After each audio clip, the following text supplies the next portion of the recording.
যাও। সে একটুও যে ওই সরে দেয়, কিন্তু না বলেন এই ছোট মেয়েটির ভাগ্য। নান দৌড়ে এসে ডাকতেই ইউএ আতঙ্কে বলে, এদিকে এসো না, এই বজ্রপাত তোমাকেও পুড়িয়ে ফেলবে, তাড়াতাড়ি চলে যাও। কিন্তু নান্নান কোনো কথাই শোনে না। সে দৃঢ় কণ্ঠে বলে, আমার বড় আপাকে আমাকে ফিরিয়ে দাও। ভয়ঙ্কর বজ্রপাত আর আকাশ ফাটানো গর্জনের মাঝেও সে একটুও পিছু হটে না। দূরে দাঁড়িয়ে একজন বিস্ময় বলে, যে ঐশ বলেন এই ছোট্ট মেয়েটির ভাগ্যরিক ধন পৃথিবীর সীমানা ভেঙে দিতে পারে, সেটাই আজ বজ্র পরীক্ষাকে থামাতে ব্যবহার করা হয়েছে। এই মেয়েটার সাহস সত্যিই অবিশ্বাস্য। অন্য একজন শান্তভাবে বলে, না, সে বেপরোয়া নয়, সে শুধু নিজের প্রিয় মানুষটাকে রক্ষা করার জন্য সবকিছু ঝুঁকিতে ফেলেছে। ঠিক তখনই নান্নান নিজের শক্তিতে বজ্রপাতকে প্রতিহত করে। তারপর সে একটি অলৌকিক ওষুধ বের করে বড় আপার হাতে দিয়ে বলে, এটা খেয়ে নাও, এটা খেলেই তোমার শরীরের সব ব্যথা দূর হয়ে যাবে। ওষুধ খাওয়ার পর ইউএ বিস্মিত হয়ে বলে, এটা তো অবিশ্বাস্য, এত শক্তিশালী ওষুধ আমি আগে কখনো দেখিনি। এমন সময় রহস্যময় এক ব্যক্তি উপস্থিত হয়ে বলে, সামান্য বজ্র পরীক্ষা নিয়ে এত ভয় পাওয়ার কিছু নেই। ইউএ সম্মানের সঙ্গে জিজ্ঞেস করে, না না, বোর বোনকে জিজ্ঞেস করে ওটা কি সেই ভয়ঙ্কর বজ্রপাত? বর বোন বলে, সাধনার পরবর্তী স্তরে উঠতে সবাইকে এমন স্বর্গীয় পরীক্ষার মুখোমুখি হতে হয়। নানান অবাক হয়ে জিজ্ঞেস করে সে কেন কখনো এমন কিছু দেখেনি। বর বোন জানায়, একজন শক্তিশালী রক্ষক এতদিন তাকে রক্ষা করেছিলেন। তারপর বর বোন জিজ্ঞেস করে নানান এখন কোথায় যেতে চায়। নানান আবেগ নিয়ে বলে, ছোটবেলায় তার মা তাকে ছেড়ে চলে গিয়েছিলেন, এখন সে বর হয়েছে, তাই মাকে খুঁজে এনে পুরো পরিবারকে আবার এক করতে চায়।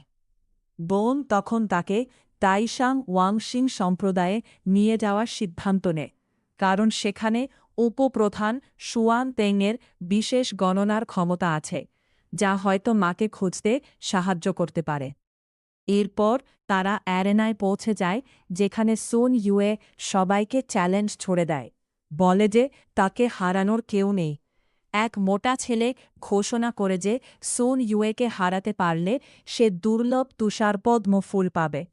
সবাই ভয়ে চুপ থাকলে ছোট্ট নানান সাহস করে সামনে এগিয়ে আসে, বলে, আমি লড়ব, ওই ফুলটা আমার চাই।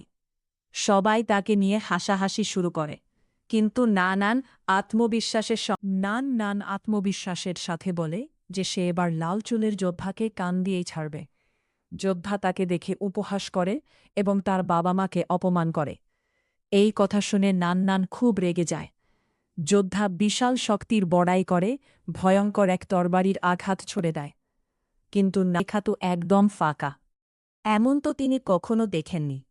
রহস্যের সমাধান করতে তিনি শুয়ানতিয়ান ফেট কম্পাস নামের এক শক্তিশালী জাদুকরী অস্ত্র ব্যবহার করেন। ঠিক তখনই আকাশে থাকা চেন ইউয়ান সব কিছু থামিয়ে দেন। তিনি মনে মনে বলেন, আমার মেয়ের ভাগ্য এত সহজে কেউ জানতে পারবে না। শক্তিশালী প্রতিক্রিয়ায় গুরু রক্ত বমি করে আহত হন। এটা দেখে নান খুবই কষ্ট পায়।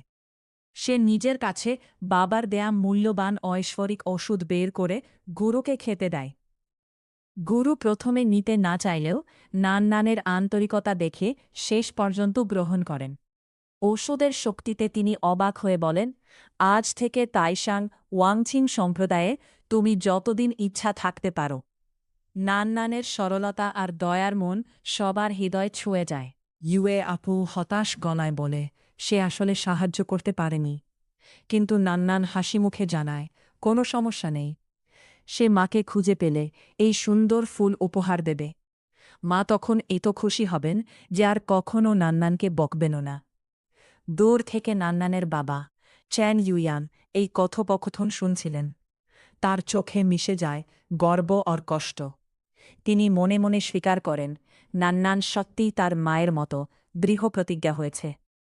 যদিও তিনি মেয়ের জন্য অনেক কিছু করতে পারেননি, তবুও তার মনে আশা জাগে যে একদিন নান্নানের স্বপ্ন পূরণ হবে।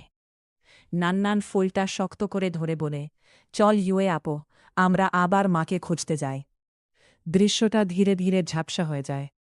দূরে মেঘের ওপর দাঁড়িয়েছেন ইউয়ান, দৃঢ়স্বরে শপথ করে বলেন, যারা তার পরিবারকে কষ্ট দিয়েছে তাদের কাউকেই আর তিনি ছেড়ে দেবেন না। ছোট ছেলেটি ভদ্রভাবে বড় ভাইয়ের অনুগামী হতে চায়, মোটা ছেলেটিও বড় দাদার দৃষ্টি আকর্ষণ করতে চায়। ঠিক তখনই সুন ইউয়ে এসে মিং ইউয়ের কাছে মিথ্যা অভিযোগ তোলে। কিন্তু মোটা ছেলেটি সঙ্গে সঙ্গে প্রতিবাদ করে এবং জানায় আসল দোষ সুন ইউয়েরই, সে আগেই নিয়েনিয়ানের মা বাবাকে অপমান করেছিল। মিং ইউয়ে সত্যি বিঝে সুন ইউয়েকে নিয়েনিয়ানের কাছে ক্ষমা চাইতে বলে এবং 1 মাস বাইরের শিষ্যদের কাপড় ধোয়ার শাস্তি দেন। এতে সুন ইউয়ে আরও ক্ষিপ্ত হয়ে নিজের পরিবার ও গুরুর প্রভাব দেখিয়ে সবাইকে হুমকি দেয়। মিং ইউয়ে তাকে চুপ করিয়ে 10 পংসাতে বেত্রাঘাতের আদেশ দেন। ঠিক সেই মুহূর্তে আকাশ কেঁপে ওঠে, সপ্তম বয়োজ্যেষ্ঠ আবির্ভূত হয়ে বজ্রকণ্ঠে বলেন, আমার শিষ্যের গায়ে হাত তোলার সাহস কার? নিয়েনিয়ান আতঙ্কে দেখে মিং ইউয়ের মুখ দিয়ে ব্রক্ত পড়ছে।